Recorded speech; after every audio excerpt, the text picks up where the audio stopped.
Hello students and welcome to online tutor. Online tutor में आपका स्वागत है और यदि आप मेरे चैनल में पहली बार आए हैं तो इसे सब्सक्राइब करना ना भूलें।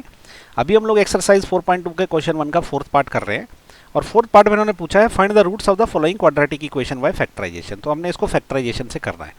तो मिडिल टर्म स्प्लिट करके हम हर बार क्या करते हैं, ये जो पहली टर्म है इससे हम लास्ट टर्म को मल्टीप्लाई करते हैं। तो इससे क्या आएगा, देखिए 2 मल्टीप्लाइड बाय 1/8 अगर होगा तो वो 1/4 आ जाएगा। ओके, तो अभी हमें -1 को ऐसे स्प्लिट करना है कि उसका 1/4 आना चाहिए। तो ये थोड़ा सा ना कंफ्यूजिंग हो जाएगा, उसमें जो है आंसर करना थोड़ा सा डिफिकल्ट होता है। तो उससे बेटर हम क्या कर सकते हैं, ये जो 1/8 है ना, हम इससे छुटकारा पा सकते हैं। तो छुटकारा पाने का एक तरीका क्या है कि हम इसको 1/8 को, ये जो 1/8 है इसको अगर हम 8 से मल्टीप्लाई करते हैं तो वो 1 बन जाएगा। ओके, लेकिन यहाँ प्रॉब्लम ये है कि हम 1/8 इस अकेली टर्म को मल्टीप्लाई नहीं कर सकते। लेकिन एक काम हम जरूर कर सकते हैं कि इस पूरी इक्वेशन को, इसका लेफ्ट हैंड साइड भी और राइट हैंड साइड भी, उसको हम 8 से मल्टीप्लाई कर सकते हैं। ओके, उससे क्या होगा, हो जाएगा कि 1/8 की जगह 1 आ जाएगा। तो फिर हमारे लिए इजी पड़ेगा करना। तो हम क्या करते हैं, इस पूरी इक्वेशन को 8 से मल्टीप्लाई कर देते हैं। ओके, तो हम ऐसा लिखेंगे मल्टीप्लाई इक्वेशन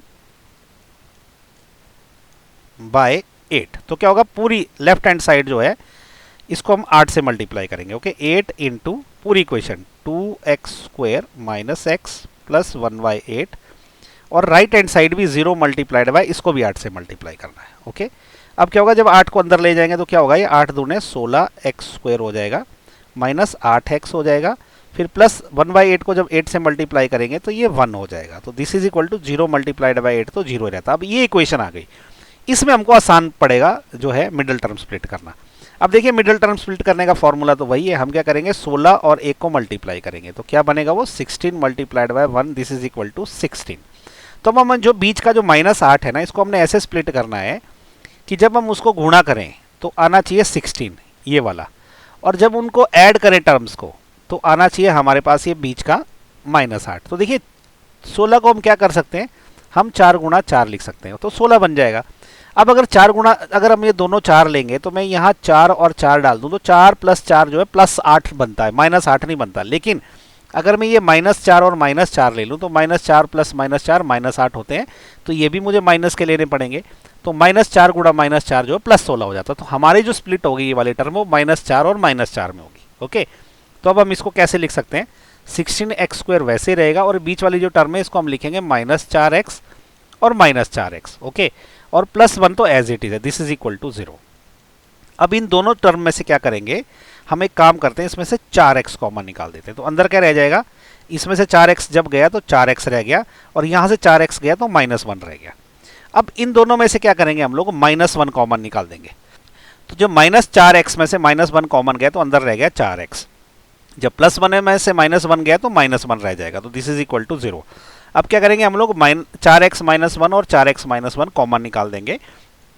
तो 4x - 1 कॉमन निकल गया तो क्या रह गया, अंदर 4x रह गया और ये -1 रह गया, दिस इज इक्वल टू 0। तो अब इसका मतलब क्या है, या तो ये टर्म 0 है या तो ये टर्म 0 है। ओके, तो 4x - 1 या तो ये 0 है या तो ये दूसरी वाली टर्म 4x - 1 ये 0 है।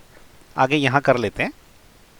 तो यहाँ से क्या आएगी x की वैल्यू, यहाँ से 4x - 1, 4x is equal to 1 हो जाएगा। ओके, क्योंकि ये -1 वहाँ जाके +1 बनेगा। और यहाँ से क्या होगा, यहाँ से भी सेम होगा, 4x इज इक्वल टू 1 हो जाएगा। तो यहाँ से क्या होगा, अगर मुझे x निकालना है, ये 4 वहाँ जाएगा तो ये बटे में चला जाएगा, तो x इज इक्वल टू 1/4। एक तो ये आंसर आ गया। दूसरा यहाँ से क्या आएगा, x यहाँ से भी आएगा, x इज इक्वल टू 1/4, क्योंकि ये 4 भी बटे में चला जाएगा। ओके, तो ये निकल गया हमारा आंसर। ओके, तो यहाँ x की दोनों वैल्यू क्या है, 1/4 है, x is equal to 1/4, x is equal to 1/4। तो इस तरह से हमने इस इक्वेशन के रूट निकाल दिए। ये पर्टिकुलर पार्ट थोड़ा ट्रिकी इसलिए क्योंकि 1/8 है, इसलिए हमने इसको क्या कर दिया, इक्वेशन को 8 से मल्टीप्लाई कर दिया। बस वो आपने थोड़ा सा ध्यान रखना है। ओके, नहीं 8 से मल्टीप्लाई करोगे, अगर डायरेक्ट ऐसा करोगे, 1/4 को स्प्लिट करने की कोशिश करोगे 1/4 की तरह के हिसाब से, तो फिर आपको ये थोड़ा सा मुश्किल पड़ जाएगा, होगा नहीं उसमें। ओके, तो इसी के साथ जो 4.2 का क्वेश्चन नंबर 1 का फोर्थ पार्ट भी खत्म हो गया। नेक्स्ट वीडियो में हम क्या करेंगे, 4.2 के क्वेश्चन 1 का फिफ्थ पार्ट करेंगे। उसका लिंक आपको नीचे डिस्क्रिप्शन में मिल जाएगा।